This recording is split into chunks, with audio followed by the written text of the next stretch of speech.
syahadat, terus hatinya itu lewat hatinya itu bahwa tangannya ini sedang isyarat pakai ini. Hikmahnya itu apa? Maka ulama jelaskan seperti mana dalam kitab Qulyubi itu, bahwa karena lewat jari ini uratnya itu sampai ke hati. Muhammad nabina binuru hadina bin Makkah minuru satal Madinah. Assalamualaikum warahmatullahi wabarakatuh. Waalaikumsalam warahmatullahi wabarakatuh. Subhanaka la ilma lana illa ma 'allamtana innaka antal alimul hakim. Rabbi zidni ilma warzuqni fahma. Amma ba'd. Mengangkat tangan saat tahiyat itu adalah sunnah gitu. Paham ya? Jadi saat tahiyat awal ada orang asyhadu an la ilaha illallah, asyhadu an la ilaha illallah, kayak Hanafi. Hanafiyah. Syafi'i pendapat yang kuat adalah asyhadu an la ilaha, jadi bentuknya 59. Berapa? Hitungan Nabi itu lewat menggunakan jari, cara hitungnya adalah seperti ini. 1 tidak nempel nih. 2, 3, 4, 5, 6. Ini naik 2. Baru 7 nempel, 8 nempel, 9 nempel, 10. Kembali ke 11, hitungan seperti semula lagi. Tinggal di bawah 20, 30. Jadi 20-nya tidak nempel begini. 30, 40-nya nempel. 50 jarinya begini. 60, 70, 80. Jadi di atas kuku ibu 90. 100. 100. Oh, tidak. Makanya pendapat yang kuat dalam mazhab Syafi'i saat ancang-ancang untuk melakukan tahiyat awal ataupun akhir, posisi jari itu adalah 59.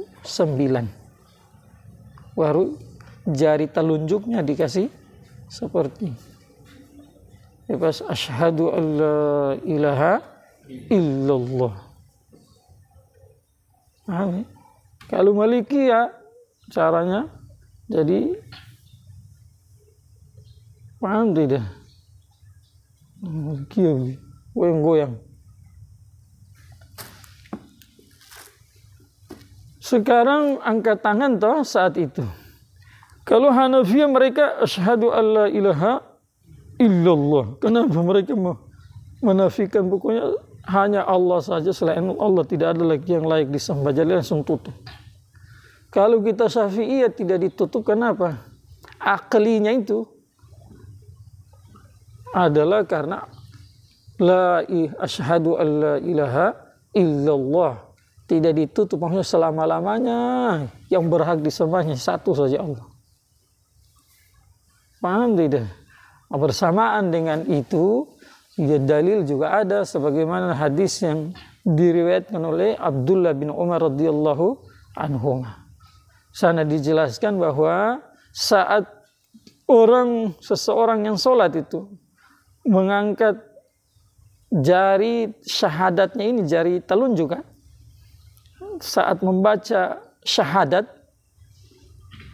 maka diangkat telunjuk, isyarat lewat telunjuk, maka setan iblis itu guling-guling, jadi tidak suka dia, sampai guling-guling seperti kamu sudah lihat ayam biasanya mandi debu itu, tak banting-banting di debu atau di pasir-pasir, karena tidak suka dia.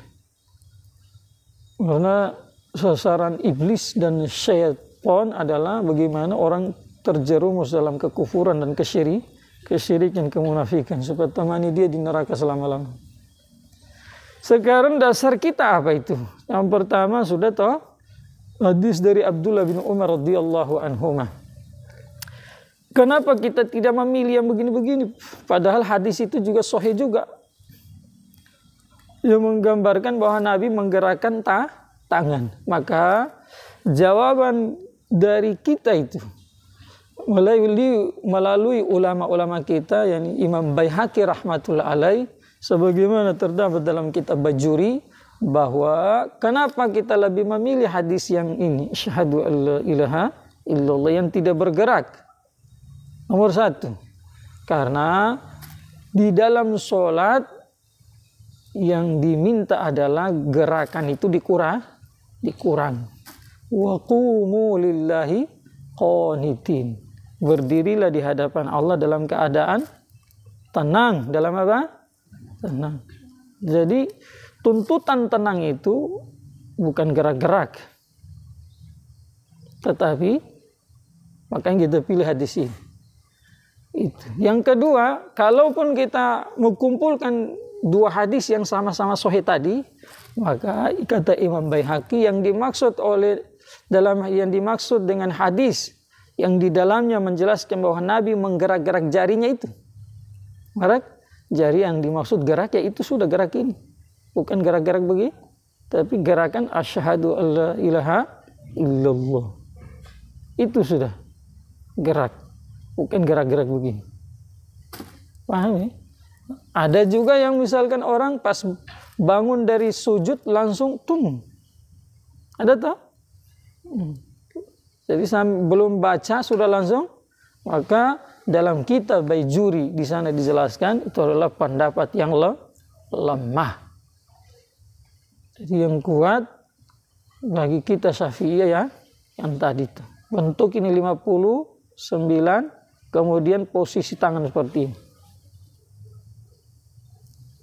Jadi saat asyhadu alla ilaha illallah.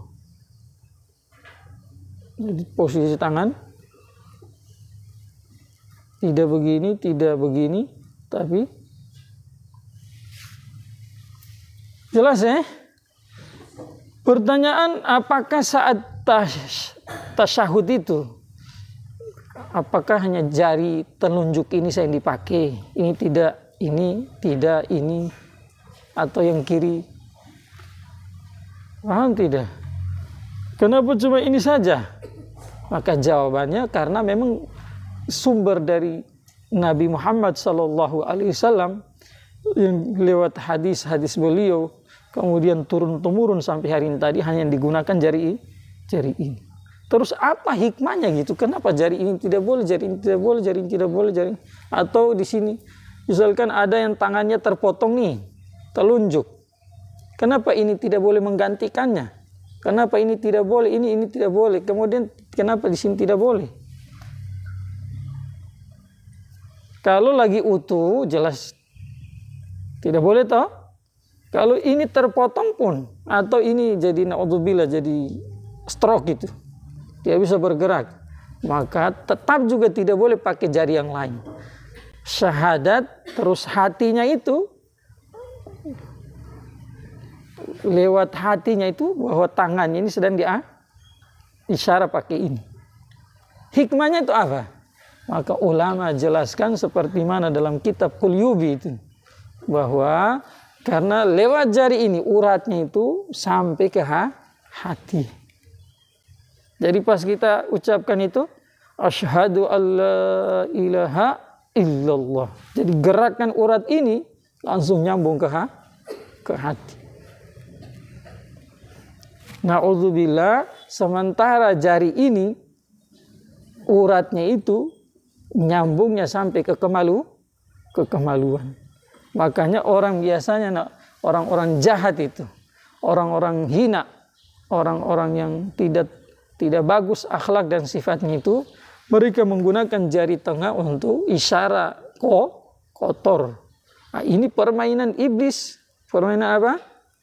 Kenapa? Kalau ini digerakkan untuk isyarat kotor tadi, maka uratnya itu akan nyambung dengan kemaluan yang nanti mempengaruhi otaknya jadi kotor, hatinya jadi kotor, sehingga sifat akhlaknya juga ikut kotor itu. Paham ya? Jadi dalam setiap keadaan tetap ini yang dipakai. Mau utuh ataupun naudzubillah terpotong ataupun lumpuh stroke, tetap isyarat tidak boleh diganti pakai ini. Hikmahnya tadi sudah saya sampaikan, karena uratnya itu nyambung ke sini sebagaimana terdapat dalam kitab Kulyuh. Semoga bermanfaat. Subhanallah.